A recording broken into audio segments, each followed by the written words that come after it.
Wanita bila tertekan itu memang butuh bicara. Kalau kita sedih, takut, dia pasti butuh bicara. Kenapa? Perempuan itu, Bu, kalau dia udah ngomong, baru dipikirin tuh omongannya. Nah, itu perempuan rata-rata. Laki-laki, ya, bila tertekan tidak mau bicara. Ini harus hati-hati ya, Bu. Kalau suami ibu sampai di rumah, kemudian ibu lihat, ya, dia kayaknya sedih banget mukanya, ya, karena 10 menit tadi. Setelah 10 menit masih sedih, kan ibu tanya kan? Abi sedih ya? Iya. Abi capek ya? Iya. Bu, kalau ibu sudah tanya suami yang mukanya tadi sedih setelah 10 menit ya, 10 menit pertama kan itu lazim. Setelah 10 menit masih sedih banget dan ibu tanya dan dia bilang iya, tolong ibu tidak tanya-tanya lagi. Saya dulu salah. Waktu suami saya datang saya lihat mukanya kan, ayah capek ya? Iya. Kenapa sih ya? Mbok ya cerita sama aku kan istrimu, ibu dari 5 anak-anakmu. Apa kata suami? Diam. Itu sakit hati banget. Ya, laki-laki tidak mau diajak bicara, Bu. Kenapa? Ada otak laki-laki yang Allah kasih tidak ada sama perempuan. Apa? Pada saat dia ada masalah, dia harus diam untuk mencari solusi sendiri. Makanya jarang laki-laki kalau ada masalah pergi konseling. Jarang. Kalau perempuan ada masalah pergi konseling, Bu. Kenapa? Supaya ada yang dengerin. Suami gue nggak dengerin, ya udah gue ke dokter Aisyah aja deh. Dengerin. Dan konsultan perempuan harus yang terlatih. Kalau enggak, dia juga pengen ngomong, Bu.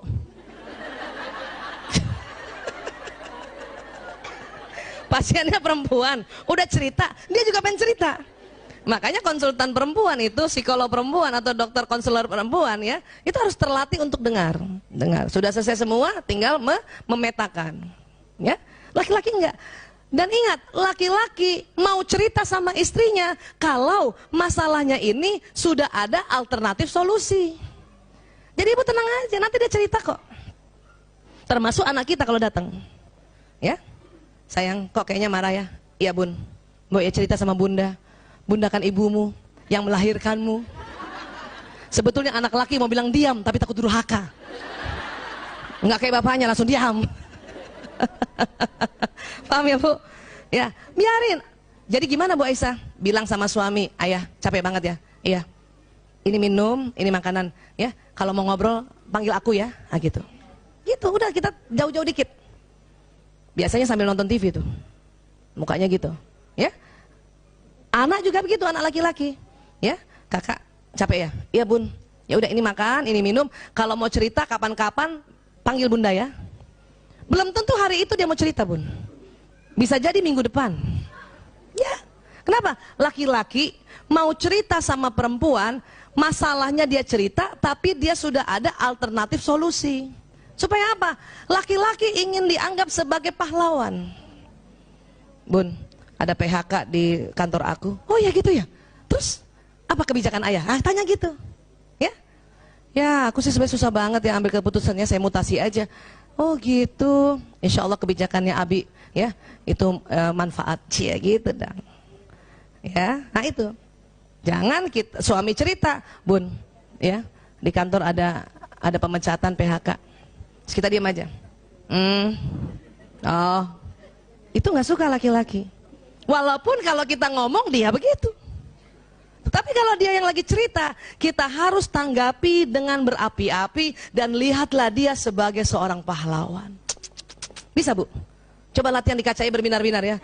Oh, terus gimana Abi? Ah, Masya Allah, Abi keren banget. Itu latihan Bu.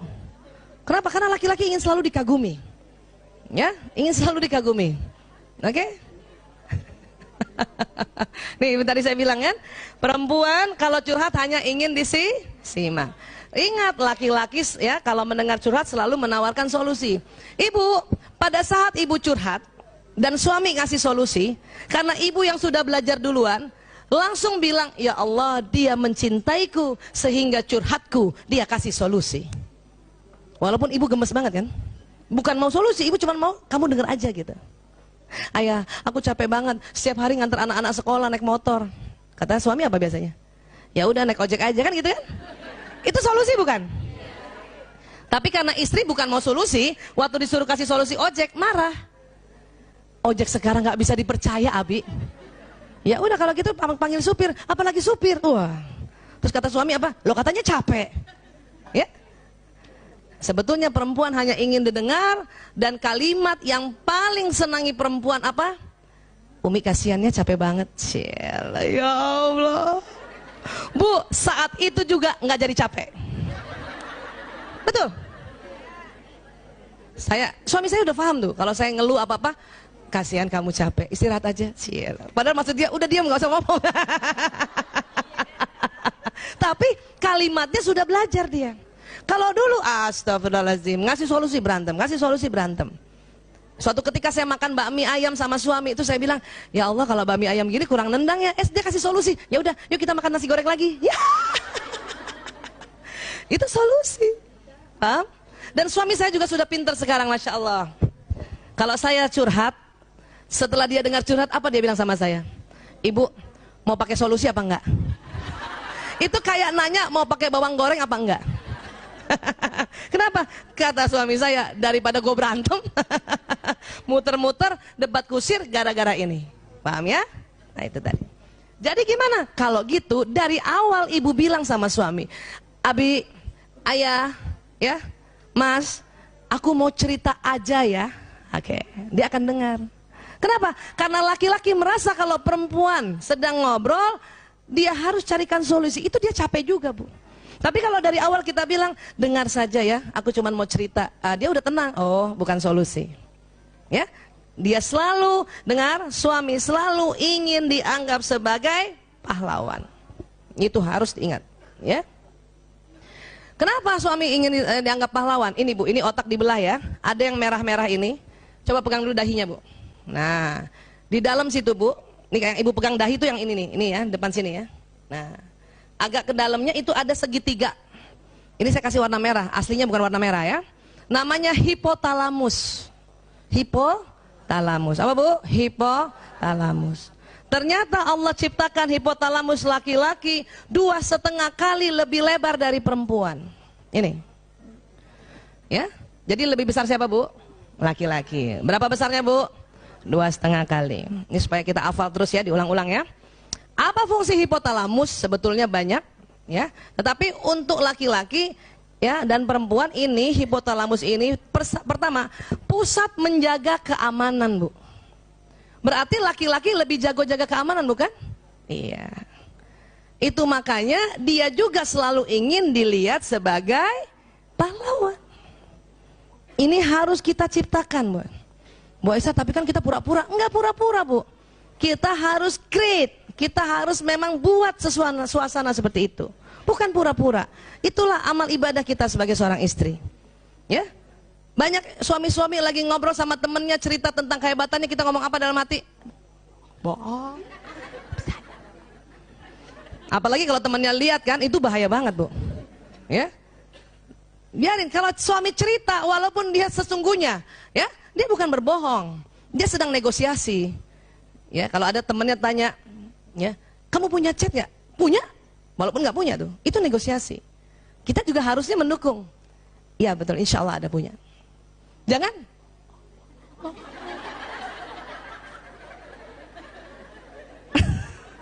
Itu kalau suami tahu itu marahnya minta ampun Bu.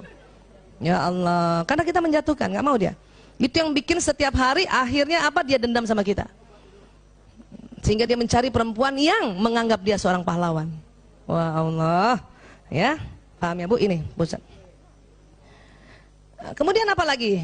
Ini, kalau perempuan ini yang tebal nih, yang di tengah putih, namanya corpus callosum. Apa Bu?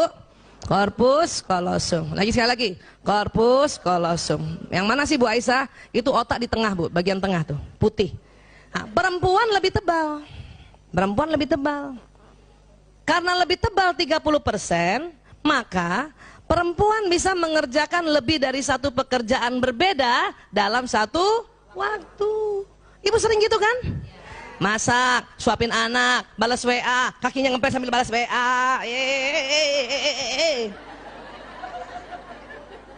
Balas WA, pantatnya tutup lemari gitu. Ya. Ya Bu.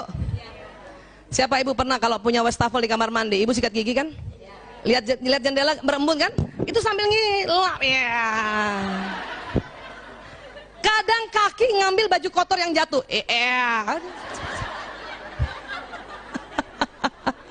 Iya Bu. Siapa ibu yang bawa mobil? Antar anak, zaman dulu tuh. Apalagi ya, bawa mobil, anak belum makan disuapin, betul Bu? Masih bisa kita dengar qiraat ya dari kaset, masih bisa pasang alis. Itu perempuan. Bahkan ada gurunya teman anak saya, perempuan itu, dia naik mobil, dia naik motor dan selalu pakai helm. Tapi sambil dia naik motor bisa pasang alis, Bu. Itu perempuan, keren banget. Kok bisa Bu Aisyah?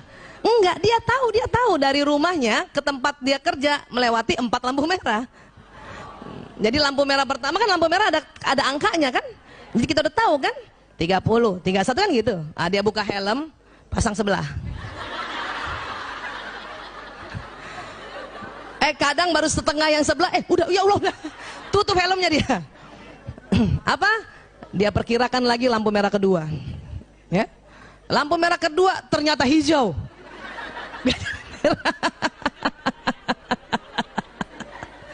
Lampu merah ketiga untung merah. Dia buka, betulin dikit. Ya, baru sebelah kan? Lampu merah keempat enggak, merah, hijau. Makanya sampai pekarangan sekolah baru sebelah. Tapi itu nggak masalah. Sebelum taruh helmnya di pekarangan sekolah, bikin satu lagi. Luar biasa. Itu karena otak kita yang korpus kolosumnya lebih tebal.